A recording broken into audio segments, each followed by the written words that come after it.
anyway, we just want to welcome you here to hear about the Vietnam Initiative, and we have Lourdes Roca here to explain that. I'm going to pass it over to Cindy to introduce Lourdes. Hi, my name is Cindy Thomas, and I am the volunteer coordinator at the Cholangiocarcinoma Foundation. And it is my absolute pleasure today to introduce Lourdes Roca, our webinar host. Lourdes works as a child life specialist at a children's hospital in the Los Angeles area. She works in patient advocacy, helping children understand why they find themselves in the hospital, as well as providing support and resources for the children, their siblings, and families. Helping patients and families is certainly in her very nature. Almost 10 years ago, Lourdes' father was diagnosed with cholangiocarcinoma. She discovered CCF's discussion boards and forum posts. She was soon welcomed to the group with kindness, and friendships began to develop. Unfortunately, her father passed away in 2012, and it was difficult. Seeking to keep her father's memory alive, she made plans to attend an event in Washington, D.C. Her father was a veteran, and every year in June, the Vietnam Veterans Memorial Fund hosts the In Memory Day ceremony, where loved ones come together to recognize veterans that they've lost to service-connected issues and meet other family members who share similar experiences. It was in Washington, D.C. that Lourdes met a volunteer connected to CCF, Ann Petiti, who had lost her husband to cholangiocarcinoma. Ann had initiated support groups because of the frustration she felt as she tried to navigate the VA claims process. Ann and Eileen Scahill co-created a Facebook group to assist other veterans and provide steps on how to file a claim and furnish research to support the claims. When new family members were added to the private group, Lourdes was there to welcome them, assist, and provide needed support. Lourdes has continued this work for over 7 years. Additionally, she has also worked on numerous data administrative projects for CCF Fundraise and currently handles the Veterans Program entirely at CCF.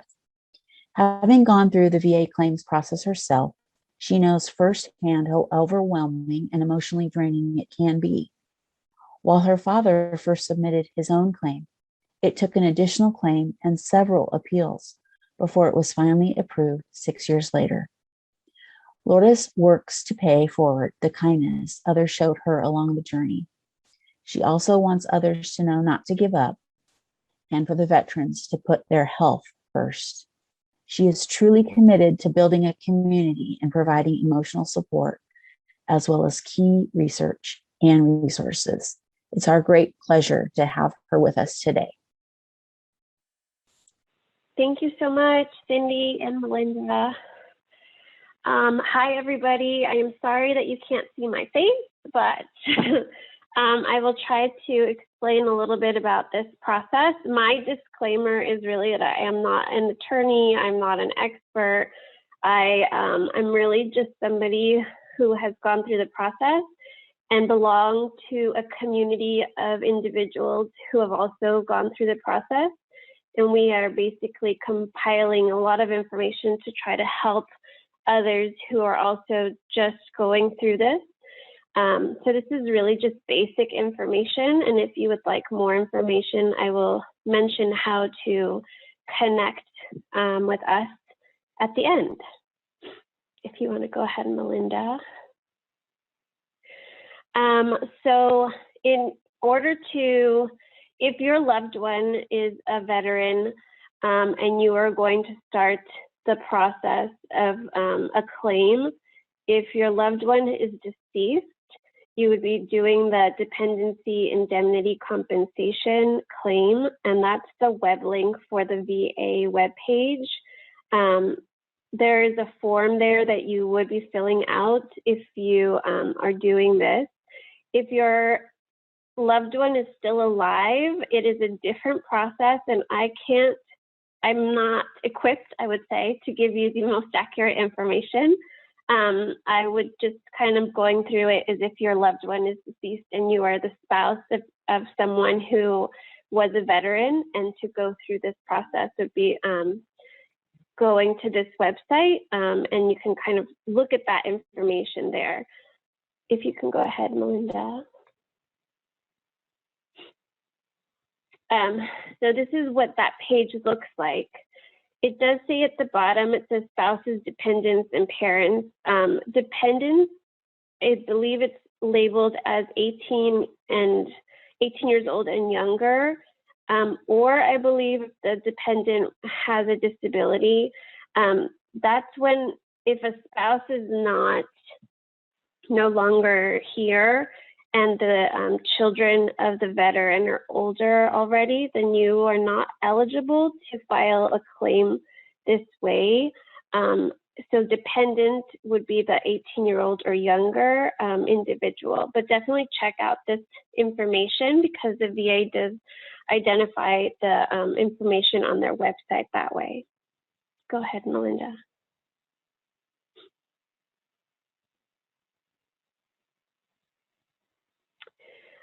So this is also directly from the VA page. So it tells you exactly how you would be applying for compensation.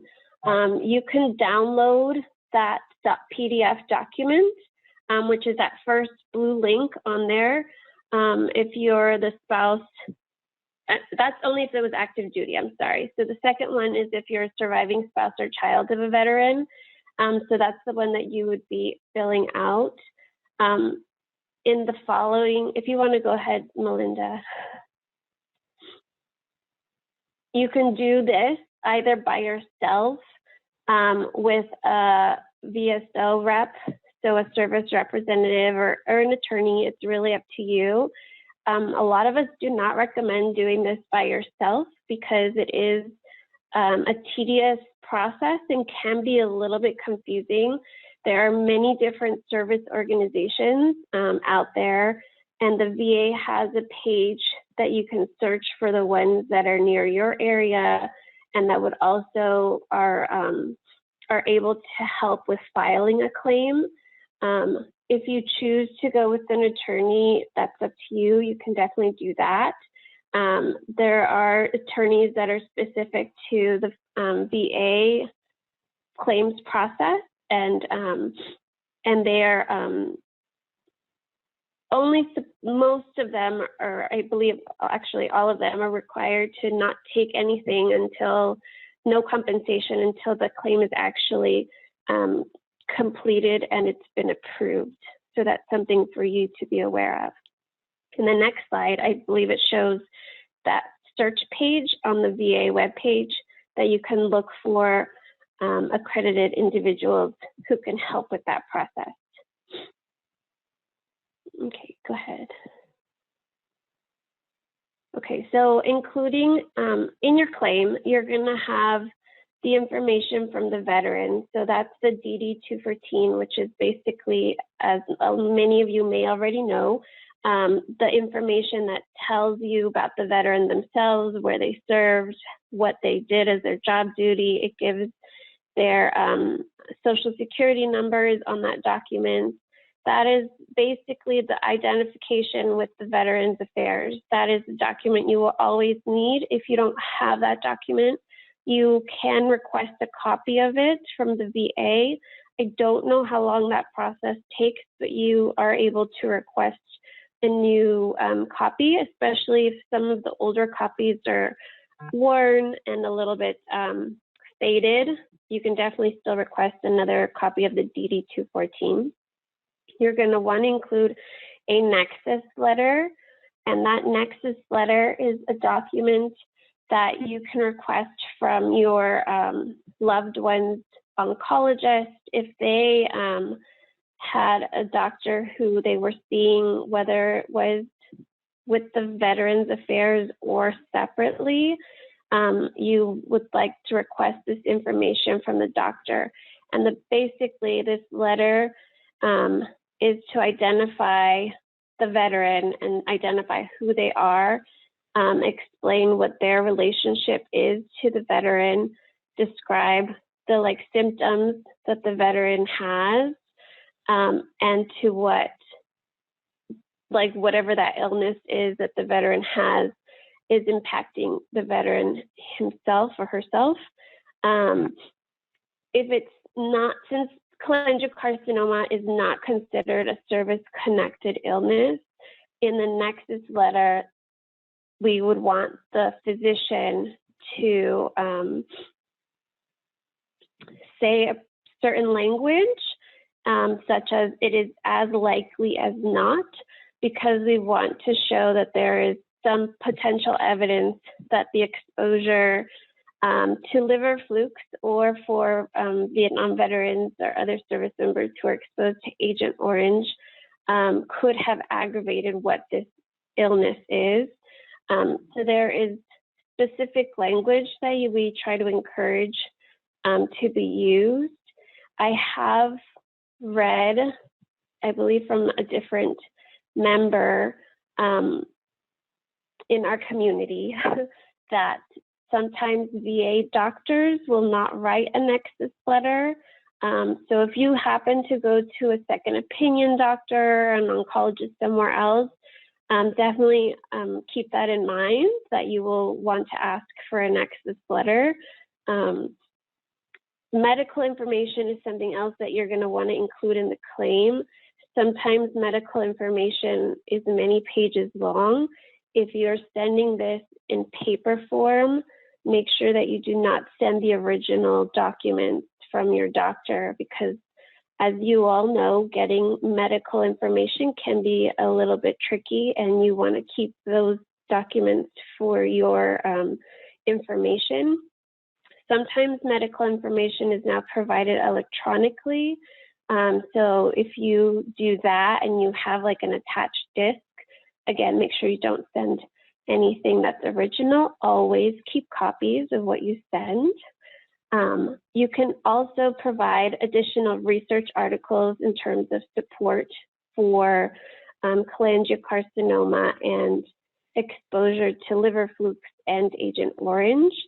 So there are many different research articles out there that have been identified and that other individuals have used in their claims, where it identifies that this is a potential risk factor for veterans who have served overseas.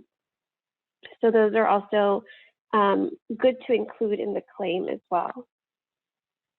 You can go ahead, Melinda.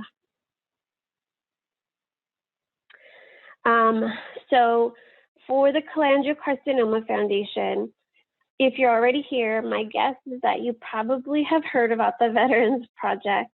But this is just kind of quick snapshot of the page of how to find where to go to learn more about cholangiocarcinoma and Vietnam veterans. It would be under the Patients tab, where it has Discover, and then it's the Learn About CCA and Vietnam Veterans.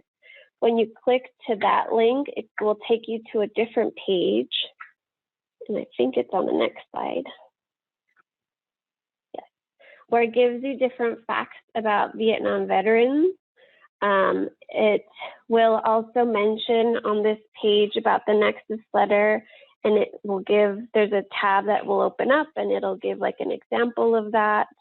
On the side, if you would like to get more information in terms of like additional research articles or claims that have been approved by members of our closed Facebook group, which is, like it says on the page, it's not managed by the Cholangiocarcinoma Foundation. That third little blue button is the one you would want to click on, because that's where you would fill out a questionnaire from the Cholangiocarcinoma Foundation. And it just asks some basic information, the veteran's name, where they served, what years they served, if they're planning on filing a claim, or if you've already filed a claim, your contact information. And basically I, as a volunteer with the foundation, will receive that questionnaire, and then I will contact you via email just to follow up on it. In my email to you, I will ask or mention whether or not you've said that you are planning to file or not file. And I will also ask if you can send a copy of a DD-214 without any of the identifying information on it. So like cover up the social, and that is the request that I make based on experiences from someone who was volunteering before for the Cholangiocarcinoma Foundation, and it was just trying to navigate if you were truly somebody out there who is asking for a veteran or you were a family of a veteran, because unfortunately with the internet and all of that, sometimes individuals will request information that they then will want to disseminate in a way that's not the nicest to our members. So that's why I will ask for that. I don't do anything with those. If you do send it to me, it basically lives saved in my email, and I don't print them. I don't send them to anyone. Your information does not go anywhere. It's really just like a proof-ish kind of a thing for me. If you and I are talking and you've explained your situation, and I can tell that you are someone who is a family member or a veteran, I'm not going to ask for the DD-214, but I want you who are listening to know, in case you do see that or you hear that and you wonder why am I asking, that's really why. I have had some service representatives email before and ask for an attorney of a family member email. And I've asked that the family email me directly, and they have my contact information. And that's again, just to make sure that the family is getting the information directly and that no one is trying to charge you for anything, because all of this information that we do have is basically been compiled by family members who have gone through this claims process, who have researched information, or who have had other attorneys or service representatives who've helped them to find that. And we tried to make that accessible to families and veterans in a way that's still respectful of those who have already gone through the process. So if you're going directly to that Facebook link that goes to the closed Facebook group, it will ask in there some questions, and it will ask you to fill out the questionnaire on the Cholangiocarcinoma Foundation. We will match up the names. So if you're requesting to join the closed group, we'll match up names to make sure that you're admitted into the group once we've already kind of communicated with you through the questionnaire process. Either myself or another moderator, we have a few on the Facebook group, will admit you to the group once we kind of know that you match up basically with the questionnaire. And that's really the process for that. I don't know what the, yes. If anyone has any questions, it is very, very basic in terms of the claims process, but that's kind of like the starting out point. If you have more in-depth questions, I can definitely try to answer those as well. I don't know what questions are out there yet, though. Let me take a peek and see if we have any questions. Gotta get my glasses, hold on. So, Dawn, is that a question? Nope, she was clearing something up. Just a reminder, if you want to ask a question, use the chat box feature. Just go over there, hit chat, and you can type in your question there and we'll see it. Lourdes, this is Dawn. I wanted to ask you I know you're seeing predominantly Vietnam War vets with claims, but are you seeing claims coming in from any other war or service time? We do sometimes see individuals who served in Korea. So those are the individuals who I've seen the most requests, aside from the Vietnam veterans. I did receive one request from someone who served in the Gulf War. So that is also something to potentially consider.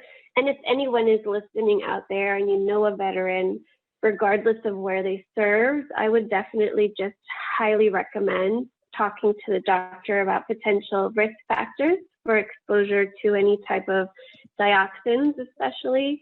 And then if they served in any of the Southeast Asian countries, to double check in terms of like potential liver fluke and any possible changes with that in their bile ducts. Regardless of whether you want to file or not, that's definitely something I would highly recommend. Thank you so much. Oh, sorry, Dawn. We have a question. My husband is already 100% disabled, and I'm wondering if I should file a claim. Would it help someone else if we filed a claim? I mean, I would say you could potentially add it to your current situation if you were to file a claim. Our ultimate goal as a community is to have one day have this on the service connected list. That's like the dream goal to have. So I don't know if the VA will add it to your current situation for your husband, but if it could help in some way, I think that it would be greatly appreciated as well from somebody else's perspective. All right, good. Once again, anyone else have any questions, feel free to put them in the Q&A box at the bottom of your screen. How about Cindy or Dawn? Do we have any other questions that you guys can think of that we might have not covered? This is Dawn again, Lourdes. I was curious if you had any idea as to how many claims have been granted versus how many claims have been filed. I know that's a difficult, I know you can't know specifics, but if you have a ballpark at all. I actually today was going through our list because every questionnaire that comes in and we've had communication with someone, we add them to an ongoing list of veterans' names who have been diagnosed with cholangiocarcinoma, who died from cholangiocarcinoma. It's either from the questionnaires, from connections on the Facebook pages, or even obituaries from before when Anne used to be on the one handling all of this. And there is almost 400 names on that list. And I am not 100% sure as to how many of them have been approved. I do know that the claims process is daunting and it can be very emotionally draining. It is definitely something where many individuals have to go back and appeal. And if that happens to you and they deny your claim the first time, I highly recommend that you appeal the claim and file again. They might, ask for a very specific mention of something, the VA might be very particular depending on the situation. But I would highly recommend appealing. I don't know how many have been approved. I don't want to even guess at a number just because I don't want to give the incorrect information. For me personally and my family, it took 6 years before the claim was approved. There are other family members who get approved the first time. So sometimes it just really depends. So that's why I would encourage you to just keep trying if you are going through that claims process. Lourdes, does it vary like state to state, representative to representative, or, VA to VA?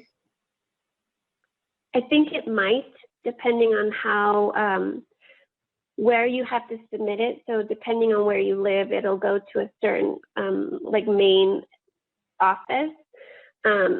It's interesting because the state of North Dakota actually has their own document that is titled Presumptive Cancers Due to Agent Orange Exposure and Cholangiocarcinoma. That's directly from the VA there, and it highlights, it's like this very large PDF document, and it highlights what you need to do in order to submit your claim. But that's the state of North Dakota. I don't necessarily know everywhere else. The VA also has their own page online that identifies cholangiocarcinoma as exposure, as like an infectious disease for veterans. And that one, if anyone out there wanted that information, you basically would type in Department of Veteran Affairs, type that into Google, and then bile duct cancer. And there's a public health page that will pop up, and it's publichealth.va.gov. And then it has the rest of the link, which is exposures/infectious diseases, and then cholangiocarcinoma. So the VA recognizes that this is something that's out there, which is big to say, but it's not necessarily being pushed through in the claims. All right. Anything else? Any other questions? If not, I just want to remind everyone that this is being recorded and we will post it on the website and on our YouTube channel. So feel free to direct others who may have questions to the recording, and we can also help to connect them with Lourdes. If that's it, I just want to say thank you, Lourdes, for doing this presentation and doing all the volunteer work you do with the veterans, and just tell you how much we appreciate you. Thank you so much. Hope this is helpful. It's very helpful. You're very dedicated. It's greatly appreciated. All right, hold on. Yep. Okay. To Lisa, who joined late, don't worry about it. It's recorded and you can catch the recording, no worries. Holler if you have any questions, and I wish everyone a good evening. Thank you. Bye. Thank you all.